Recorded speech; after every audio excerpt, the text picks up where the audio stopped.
చేసి దానికంటే కూడా నిజం చెప్పాలంటే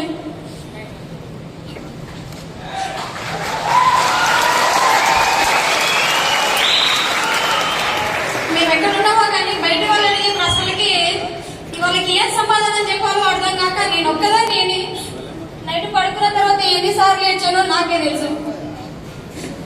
ఇప్పటికీ మమ్మల్ని వెళ్ళి చూపించే వాళ్ళే చాలా ఎక్కువ ఉన్నారు, మాకు సపోర్ట్ చేసే వాళ్ళకంటే కూడా మా ఫ్యామిలీ మెంబర్స్ లో. వాళ్ళందరికీ కూడా ఈ డైమండ్ ఫంక్షన్ అనేది ఆ సమాధానం చెప్తుందని నేను అనుకుంటున్నాను.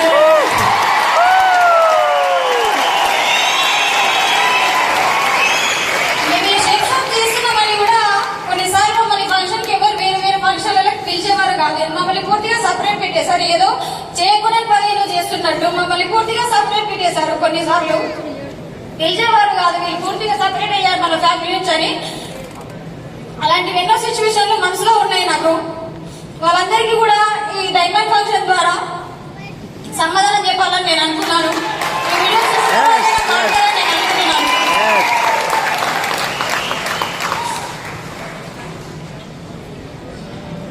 ఎలా ఉందో కానీ ఇప్పుడు మాత్రం ఫ్యూచర్ చాలా బాగుంటుంది, చాలా బాగుంది. ఇన్ని రోజులు అసలు నేను ఎక్స్పెక్ట్ చేయని మా సార్ ప్లేసెస్ కి తీసుకెళ్లాడు. ట్రిప్స్ కావచ్చు, ఫారెన్ ట్రిప్స్ తీసుకెళ్ళాలి. లాస్ట్ టైం అటుపోయిన సారి దిశ ప్రోగ్రామ్ కి వచ్చాము, అటుపోయిన సార్ సక్సెస్ ప్రీవియస్ సెమినార్ కి వచ్చాము.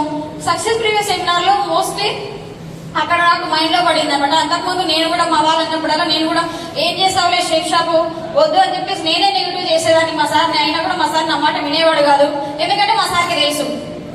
సో నాకు తెలియాలి ముందు ఇంకా వేరే వాళ్ళ మాటలు వినకుండా నన్ను పాజిటివ్ మోడ్ లోకి తీసుకురావాలని నన్ను సక్సెస్ ప్రీవియస్ సెమినార్ తీసుకొచ్చాడు. అక్కడ మా సారు తీసుకొచ్చిన తర్వాత అక్కడ సక్సెస్ ప్రీవియస్ సెమినార్ లో నేను కొంచెం డిసైడ్ అయ్యాను. అది చూసిన తర్వాత మైండ్ లో పడిపోయింది అనమాట. సో బయటకు వచ్చిన తర్వాత మా సార్ అడిగాడు, ఇప్పుడు ఏమంటావు అని. చేస్తే షేక్ షాపే చేయి, లేకపోతే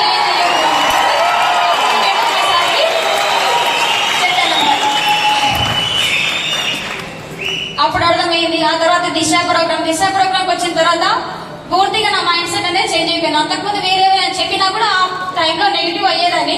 కాకపోతే ఆ దిశ ప్రోగ్రామ్ వచ్చిన తర్వాత కొంచెం ఎలా థింక్ చేయాలి, ఎలా ఉండాలి, ఏంటి అనేది ఆ దిశ ప్రోగ్రామ్ లో మొత్తం మైండ్ మొత్తం చేంజ్ చేసుకున్నాను. దాని తర్వాత లాస్ట్ టైం మా సార్ ఫారెన్ ట్రిప్ తీసుకెళ్లారు. అప్పుడు అర్థమైంది మా రిలేషన్ లో అందరికి షేక్ షాప్ లో దమ్ము ఉందని చెప్పేసి. ఎవరు కూడా ఎప్పుడు ఫారెన్ ట్రిప్ వెళ్ళిన వాళ్ళు లేరు, ఫ్లైట్ ఎక్కిన వాళ్ళు లేరు. సో అలాంటి దమ్ము, ధైర్యము అండ్ అలాంటి సత్తా ఒక షేక్ షాప్ కే ఉందని నేను మనస్ఫూర్తిగా చెప్తున్నాను.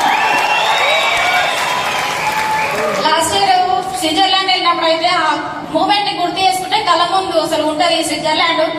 అసలు ఎంత బాగుంది స్విట్జర్లాండ్ అంటే భూలోక స్వర్గం. ఈ అందాలలో అహో అహోదయ మన సాంగ్ ఉంటది కదా, ఆ సాంగ్ నిజంగా ఎలా ఉందో వెళ్ళి చూసినప్పుడు కూడా సేమ్ అలాగే ఉంది. చెప్తే మీరు నమ్మరు, వెళ్ళి చూసి ఫీల్ అయితే కానీ మీకు అర్థం కాదు. వెళ్ళాలంటే ఒకటే చేయాలి, ఏం చేయాలి? షేక్ షాప్. ఓకే, సో ఇప్పుడు కూడా నేను చెప్పేది ఏంటంటే అమ్మాయిలకి ఎవరైతే షేక్ షాప్ చేస్తున్నారో మీ హస్బెండ్స్ కావచ్చు, పిల్లలు కావచ్చు, వాళ్ళని షేక్ షాప్ చేయనియద్దు. నేను ఫస్ట్ ఎలాగైతే నెగిటివ్ అర్థం చేస్తున్నారో మీరు అర్థం చేసుకునే ఛాన్స్ ఉంటుంది కాబట్టి, కానీ పాజిటివ్ గా అర్థం చేసుకోండి. షేక్ షాప్ లో దమ్ము ఉంది, ఆ దమ్ము నిరూపించుకునే ఛాన్స్, టైం వాళ్ళకి ఇవ్వండి.